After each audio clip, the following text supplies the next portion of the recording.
the true history of mankind is far more fascinating than what mainstream scholars and history books are telling us. Did you know that there are ancient texts that date back thousands of years, mentioning vehicles controlled by the mind, technologies like levitation, anti-gravity, and spaceships coming from other planets? In fact, there are so many things that have been left out of history books on purpose, as if society is not meant to know about the true history and origin of mankind. One fascinating subject in this hidden history are the countless accounts we find of gods traveling the world in advanced flying vehicles.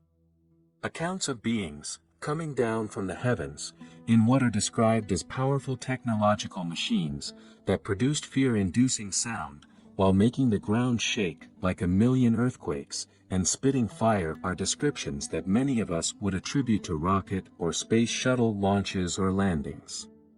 We know that these machines are not the vehicle of the gods, and they are just some of the many vehicles created by humans.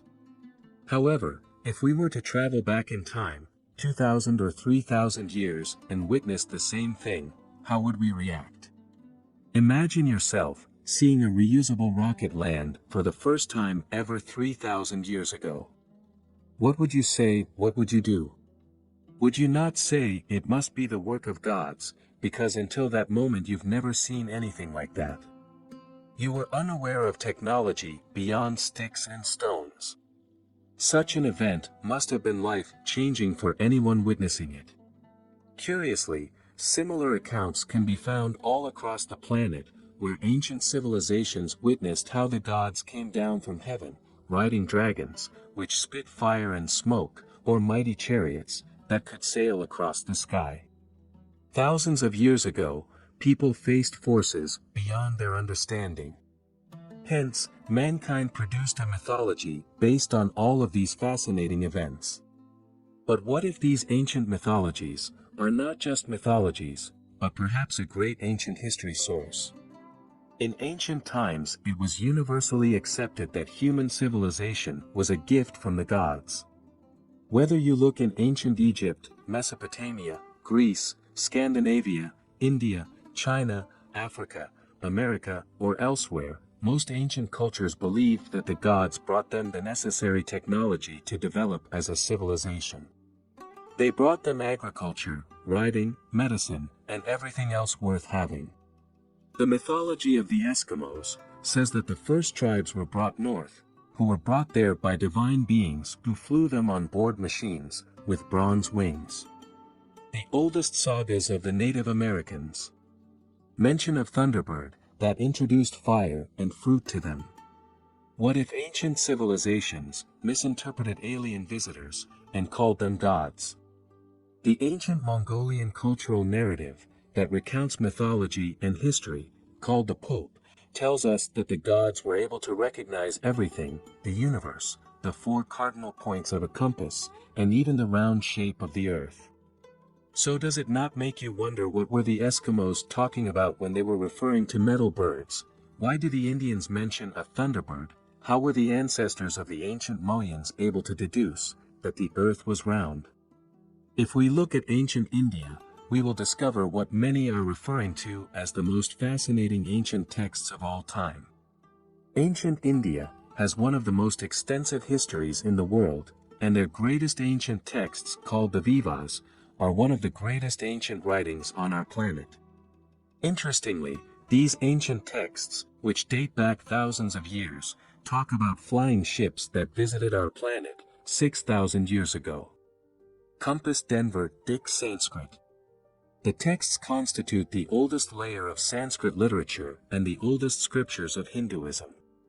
Many consider these ancient texts fascinating and confusing at the same time.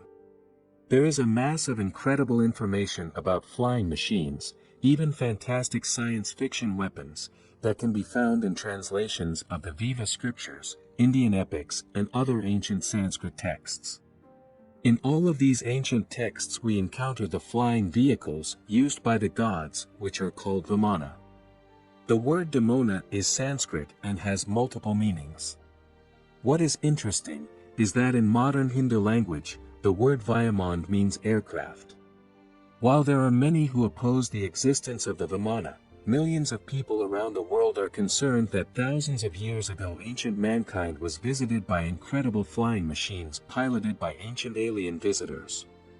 A reference to the ancient Vimana can be found in the Mahabharata, which is one of the two major Sanskrit epics of ancient India.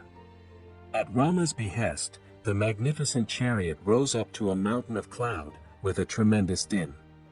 Another passage reads, Bhim flew with his Vimana on an enormous ray, which was as brilliant as the sun and made a noise like the thunder of a storm. If we look at the Ramayana, a Vedic epic dating back to the 4th century BC, we will find one passage that describes Vimana as a chariot that resembles the sun, and how this aerial chariot had the ability to travel anywhere at will. It resembles a cloud of light in the sky. This was the Pushpika, the Vimana of Ravana, who is the hero of the great Hindu epic, which describes the Pushpika as follows. The bush chariot, that resembles the sun, and belongs to my brother, was brought by the powerful Ravana, that aerial and excellent chariot going everywhere at will. That chariot resembling a bright cloud in the sky, and the king Rama got in, and the excellent chariot at the command of the Rikyara rose up into the higher atmosphere. The Vimanas is described in the Mahabharata. Even give measurements for one of the Vimanas, it is described as having 12 cubits in circumference, with 4 strong wheels that are approximately 20 to 25 feet in circumference, about 7 feet in diameter. According to many ancient texts, these Vimanas were used to transport the gods through the heavens.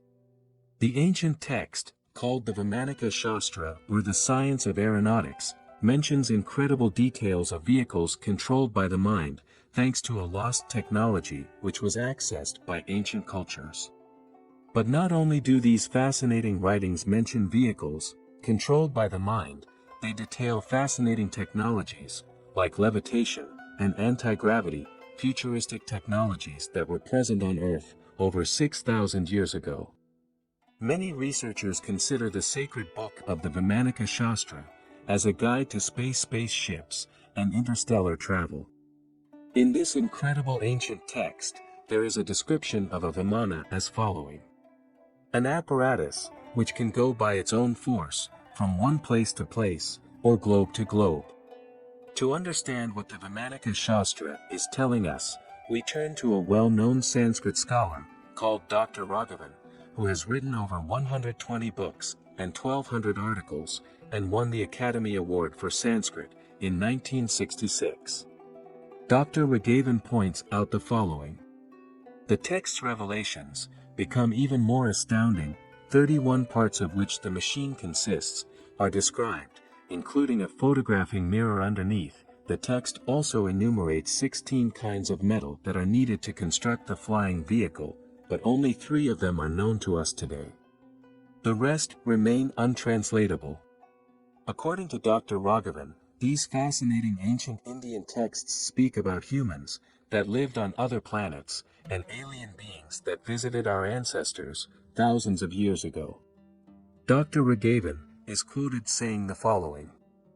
50 years of researching this ancient work convinces me that there are living beings on other planets and that they were visiting the Earth as far back as 4000 BC.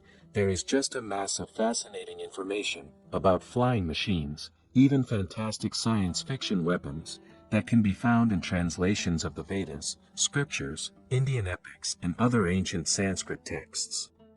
There are many other scholars and authors who agree with Dr. Raghavan. Another authority who agrees with Dr. Raghavan's interpretations is Dr. Ravi Krishnamurti, professor of aeronautics at the Indian Institute of Science. Dr. Krishnamurti says the following. It is true that the ancient Indian, Vedas and other texts refer to aeronautics, spaceships, flying machines and ancient astronauts. A study of the Sanskrit texts has convinced me that ancient India did know the secret of building flying machines, and that those machines were patterned after spaceships coming from other planets. The Vimanas could cover great distances. They were enviable and maneuverable space vehicles. The predecessors of the flying Vimanas of the Sanskrit epics are the flying chariots employed by various gods in the Vedas. In the Mahabharata, we find the following text. Gurkha flying in his swift and powerful Vimana, hurled against the 3 cities of the Vrishis and Andhakas.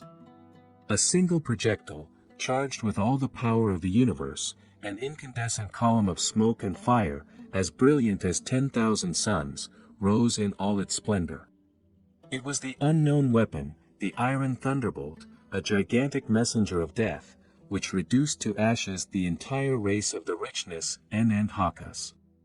Using the help of the Vimana, ancient astronauts visited different places on our planet, fought wars against each other, and spread knowledge and wealth among ancient primitive civilizations. But what fueled and powered the Vimana? According to the Vimana Shastra, the Vimana used a propulsion system based on a combination of gyroscopes, electricity, and mercury. The propulsion of the Venus is by a mercury vortex engines, a concept similar to electric propulsion. In the Vimana Shastra, we find the following details about Vimana. Strong and durable. Must the body of the Vimana be made, like a great flying bird of light material. Inside one must put the mercury engine, with its iron heating apparatus underneath by means of the power latent in the mercury which sets the driving whirlwind in motion. A man sitting inside may travel a great distance in the sky.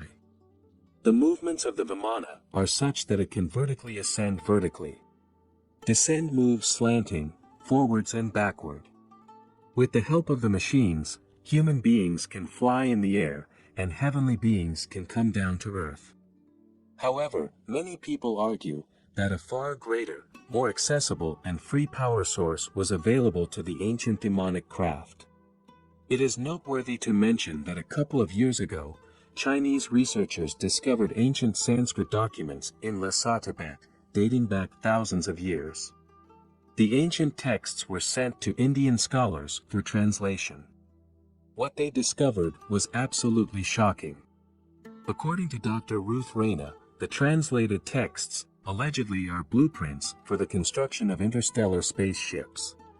According to the translated documents, the propulsion system designed for the spaceships was based on anti-gravitational technology and based on a system analogous to that of ligma, the unknown power of the ego that exists in man's physiological makeup.